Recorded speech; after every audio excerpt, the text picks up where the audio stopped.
এখানে এক মিনিট, আমি প্রথমেই মণিশঙ্করদার একটা কথা দিয়ে মহিক শুরু করব, যেটা বলেছেন সৎ পুলিশ অসৎ পুলিশ যেমন আছে সৎ পুলিশও আছে।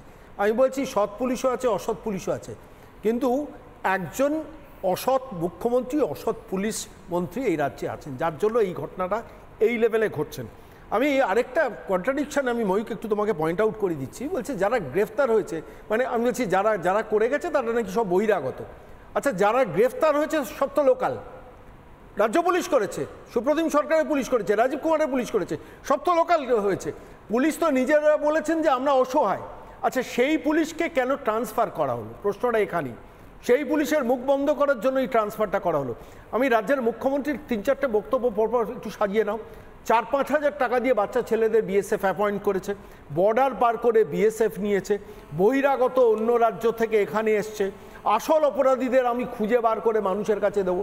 আচ্ছা, যে ফ্যাক্ট ফাইন্ডিং কমিটিটা হলো, অব্র রাইটলি পয়েন্ট আউট করছিল, যে ফ্যাক্ট ফাইন্ডিং কমিটিটা যারা ইনভেস্টিগেট করে হাইকোর্টে রিপোর্টটা দিয়েছে, তারা তো কোনো রাজ্যের পার্টি নন, তারা তো high court appointed fact finding committee. ফলে তো তারা যে রিপোর্টটা দিয়েছে সেই রিপোর্টটা তো আলটিমেটলি যে রিপোর্টটা নিয়ে আমরা এতক্ষণ আলোচনা করছি।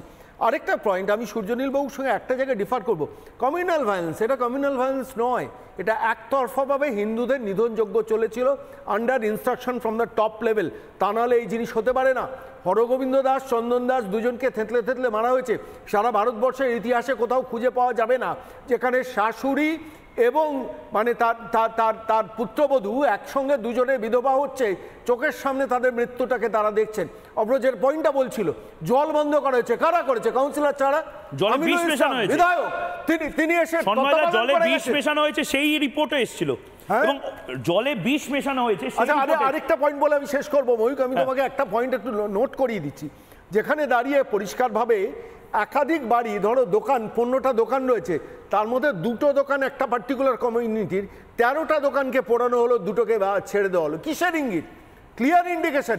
পুলিশ দাঁড়িয়ে দাঁড়িয়ে দেখেছে 200 মিটার 300 মিটার দূরে পুলিশ প্রথমে ফোন তোলেনি, যে থানার পুলিশ ফোন তুলেছে তারা বলছেন আমরা অসহায়, আমাদের কিছু করার নেই।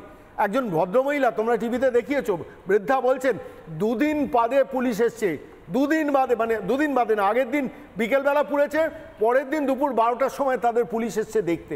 তো এই পুলিশ থাকার দরকার কি? কেন রাজীব কুমারকে দরকার, কেন সুপ্রতিম সরকারকে দরকার? শুধু সন্ময়দা, আমার একটাই জিনিস জানার কৌতূহল, পুলিশের কাজ হচ্ছে পুলিশিংটা করা।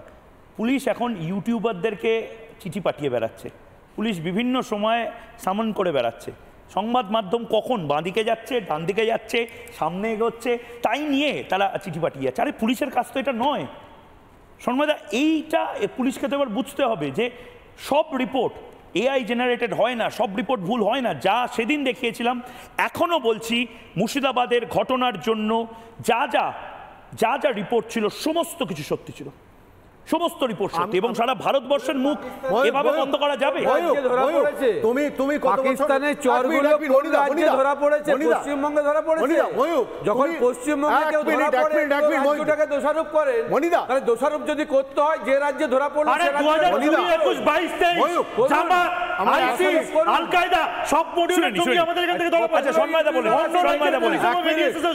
অব্র হয়ে এই রাজ্যের ইন্টেলিজেন্স কি করছিল? আমরা করছিল যদি মালহোত্রা কি করছিল? দেশটাকে এবিটির জঙ্গি এসে এখানে ভোট দিয়ে চলে গেছে। আমি সন্ময়দাকে 30 সেকেন্ড সময় দিচ্ছি। সন্ময়দা 30 সেকেন্ড টাইমার, আমি বাকি 30 সেকেন্ড দেব। 30 সেকেন্ড টাইমার। আমি বলছি তুমি কত বছরের সাংবাদিক? তুমি জানো যে মোহাম্মদ ইউনুসকে পর্যন্ত রাজ্যের মুখ্যমন্ত্রী জড়াতে চেয়েছিলেন এই শামশেরগঞ্জের ঘটনার শুনে? আমি তার বক্তব্যটা তোমাদের কাছে একটু 30 সেকেন্ড নিচ্ছি, শোনো। না, আপনি মুখে বলুন না, মুখে বলুন না, না এই তো সন্ময়দা মুখে বলুন না, শোনা যাবে না। আমার প্রশ্নটা হচ্ছে, মোহাম্মদ ইউনুসের সঙ্গে তুমি গোপনে মিটিং করতে গিয়েছিলে কেন? এই কথাটা বলেছেন রাজ্যের মুখ্যমন্ত্রী, অন এয়ার ক্যামেরার সামনে বলেছেন। তুমি কত বছরের সাংবাদিকতা করো? তুমি বাংলাদেশের বহু মানুষের সঙ্গে তুমি টেলিফোনে কথা বলো, আমি দেখেছি। কিন্তু প্রশ্নটা হচ্ছে, রাজ্যের মুখ্যমন্ত্রী সরাসরি মোহাম্মদ ইউনুসের সঙ্গে নরেন্দ্র মোদীর সম্পর্ক এবং সেইখান থেকে শামশেরগঞ্জের এই ঘটনাটা ঘটানোর পেছনে সক্রিয় হয়েছিলেন। এই তত্ত্ব বাঙালিকে শুনতে হয়েছে, হরগোবিন্দ দাসের স্ত্রীকে শুনতে হয়েছে, চন্দন দাসের স্ত্রীকে শুনতে হয়েছে। শেষ পর্যন্ত তাদের নিয়ে এসে যখন বিধাননগরের একটা গেস্ট হাউসে রাখা হয়েছে, তারা সিবিআই তদন্তের জন্য আবেদন করবেন, সেখানে গিয়ে দরজা ভেঙেছে এই বিধাননগর পুলিশ কমিশনারেট এবং সুজনের সেখানে ছিল। আমাদের সার্টিফিকেট দিতে হবে। আপনি মনিদা বলছেন ভালো পুলিশ খারাপ পুলিশ, আমার সময় কমে যাচ্ছে। আপনার তো এতটা বলার দরকার নেই, আপনার তো এতটা বলারই দরকার নেই। আপনি অসৎ মুখ্যমন্ত্রী দিয়ে তো অনুষ্ঠানটা শুরু করেছেন। আচ্ছা, আমি দুজনকে থামাচ্ছি। রিয়া মুখার্জি এখনো বলেনি, রাষ্ট্রবাদী সমূহ ন্যাশনালিস্ট কালেকটিভের অন্যতম সদস্য।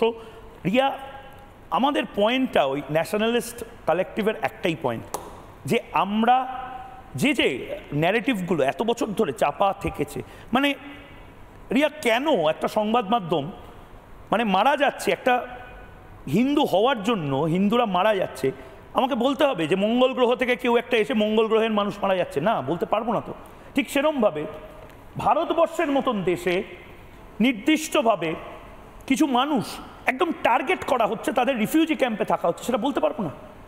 পয়েন্টটা হচ্ছে রিয়া, এই মুহূর্তে আমরা বা তোমরা বা এই মুহূর্তে রাষ্ট্রবাদী যারা রয়েছে তারা বোধহয় সঠিক কথাগুলো বলছে বলে যারা এই মুহূর্তে পাওয়ারে রয়েছে তাদের প্রবলেম হচ্ছে। কি বলবে?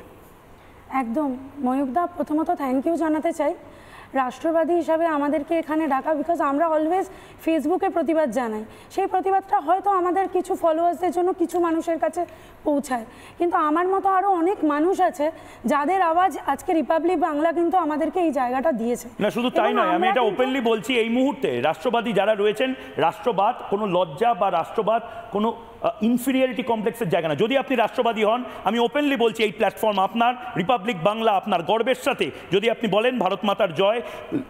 এখানে অনেকেই, আমি নাম বলছি না, অনেকেই হয়তো একটা সময় বলতেন বাবা তুই একটু উগ্রভাবে রাষ্ট্রবাদী। হ্যাঁ, আমি উগ্রভাবেই রাষ্ট্রবাদী, এবং এটা আমি রিয়াদের বলছি বারবার যে কোনো একটা সংবাদ মাধ্যমকে এই দায়িত্বটা নিতে হতো। আমরা যেভাবে বললো সূর্যনী, ম্যাড ন্যাশনালিস্ট। একদম একদম একদম, এবং এইটা জানেন তো, এটা খুব একটা ভালো প্ল্যাটফর্ম দিয়েছেন, কারণ আমরা কিন্তু আমাদের ভয়েসটা অনেক জায়গায় পৌঁছায় না। আর সেকেন্ড কথা, আজকের যে টপিকটা সেটা নিয়ে আমি একটু বলবো। আমার এখানে অনেকজন আছেন যারা অনেক অভিজ্ঞ, কেউ তৃণমূল থেকে, কেউ বিজেপি থেকে, আমি সবাইকে সম্মান জানিয়েই বলছি। আমি একদম সাধারণ মানুষের প্রেক্ষাপটে বলছি, কালকে যদি টিএমসি ভালো কাজ করে না, আমরা কিন্তু টিএমসিকে সাপোর্ট করব। কালকে বিজেপি ভালো কাজ করলে এই পয়েন্টটা সবার আছে, কিন্তু যারা রাষ্ট্রবাদী তারা দেশের ভালো চায়। এবার আমি একটা জিনিস জানি, 113টা বাড়ি পুড়িয়ে দেওয়া হলো। টিএমসির যে মেহবুব আলম, আমি হয়তো এনাদের মতো এত সুন্দরভাবে বলতে পারবো না, বাট খুব কম সময় নিয়ে বলছি, মমতা ব্যানার্জি এদের এগেনস্টে কী স্টেপ নিয়েছে, এটা হচ্ছে আমার প্রথম প্রশ্ন। সেকেন্ড, পুলিশ 300 মিটার দূরে পুলিশের ভূমিকা কি, সব থেকে বড় কথা। আমি যতজন পুলিশ আজকে আমার এই ভয়েসটা শুনছে, আমি অনুরোধ করতে চাই, আমি টিএমসির থেকে কিছু এক্সপেকটেশনস রাখি না, বিকজ আমার লস্ট অফ, মানে আমার এক্সপেকটেশনস কিছু বলারই নেই, কিন্তু আমি পুলিশ যারাই দেখছে আজকে আমার এই ভিডিওটা, আমি তাদের সাথে কানেক্ট করে একটা জিনিস বলতে চাই, যে হয়তো পুলিশ কখনো স্ট্যান্ড নিতে ভয় পায়, কারণ তাদের ট্রান্সফার হয়ে যাবে, যতদূর আমরা সাধারণ মানুষ জানি। কিন্তু সব পুলিশ যদি এক হয়ে যায়, তাহলে কি রেভলিউশন আসতে পারে না? ময়ূকদা, এটা আমার প্রশ্ন। যদি পুলিশ চায়, পুলিশ আর যদি যে ক্ষমতায় আছে সেই পার্টির ইন্ধন ছাড়া এত বড় একটা জিনিস ঘটতে পারে না। এটা একটা সাধারণ মানুষ হিসাবে আমার আওয়াজ, এবং আমার মতো আরও অনেকজনের আওয়াজ। আমি এটাতে আমার রিয়া, আমি জাস্ট মানে যেহেতু একেবারে সময় শেষ, সূর্যনীল বা অব্র, সন্ময়দা, মণিশঙ্করদা, আমি সূর্যনীলকে দিয়ে শুরু করছি। মানে পুলিশকে এরকম কেসে ফ্রি হ্যান্ড এখনো কেন দেওয়া হচ্ছে না? মানে মুর্শিদাবাদ জ্বলতে দেওয়া হয়েছিল সূর্যনীল, যেটা মোটামুটি আমরা জানতে পারছি। নানা ধরনের কন্টেন্ট দেখার জন্য লাইক করুন, শেয়ার করুন আমাদের ফেসবুক পেজ, সাবস্ক্রাইব করুন আমাদের ইউটিউব চ্যানেল। পাশাপাশি অন্যান্য ব্রেকিং নিউজের জন্য অবশ্যই চোখ রাখুন রিপাবলিক বাংলায়।